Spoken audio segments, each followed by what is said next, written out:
कुरुंदवाड बाजारात लसूण घसरला, भाजीपाला स्थिर। कुरुंदवाड येथील बाजारात आज भाजीपाला दरात मोठी घसरण झाली आहे।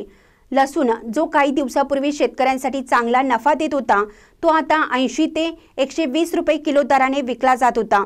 मागील आठवड्यात तो 200 ते 250 रुपये किलो दराने विकला जात होता। त्यामुळे शेतकऱ्यांना मोठा धक्का बसला आहे।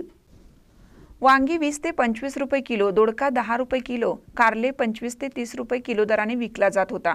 टोमॅटोच्या 20 किलोच्या बॅगला 100 ते 200 रुपये, कोबी 20 किलोला 50 ते 70 रुपये, गवारी 60 ते 80 रुपये, शेवगा 50 रुपये किलो आणि वाटाणा 30 ते 40 रुपये किलो दराने विकला जात होता। कोथिंबीर व इतर पालेभाज्या 5 ते 10 रुपये पेंडी दराने विकल्या जात होत्या। कांदा 25 ते 30 रुपये किलो आणि बटाटा 22 ते 25 रुपये किलो दराने विकला जात होता। बाजारात शेतकऱ्यांना अपेक्षेप्रमाणे चांगला लाभ मिळत नाही आहे, ज्यामुळे त्यांच्यात असमाधान आहे। काही शेतकऱ्यांचा असा विश्वास आहे की लसूण आणि इतर भाज्यांच्या दरात अजून काही दिवस घसरण होऊ शकते। महानकर न्यूजसाठी विकास लवाटे, कुरुंदवाड।